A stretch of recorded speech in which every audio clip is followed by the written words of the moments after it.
పాతగుంతకలలో భార్య వేధింపులు తాళలేక యువకుడు ఆత్మహత్య చేసుకున్నాడు. దీంతో మృతుని బంధువులు ఆందోళన చేపట్టారు. రోహిత్ అనే వ్యక్తి బజాజ్ షోరూంలో మెకానిక్గా పనిచేసేవాడు.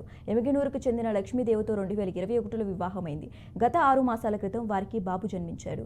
ఇరువురి మధ్య ఘర్షణలు తలెత్తడంతో లక్ష్మీదేవి పుట్టింటికి వెళ్లింది. రోహిత్ను ఫోన్ చేసి వేధింపులకు పాల్పడేదని కుటుంబ సభ్యులు ఆరోపిస్తున్నారు. వేధింపులు తట్టుకోలేకని రోహిత్ మనస్తాపానికి గురై ఇంట్లో ఉరివేసుకుని ఆత్మహత్య చేసుకున్నాడని పోలీసులకు ఫిర్యాదు చేశారు. న్యాయం చేయాలని డిమాండ్ చేస్తూ మృతుని కుటుంబ సభ్యులు ఆసుపత్రి వద్ద ఆందోళనకు దిగారు.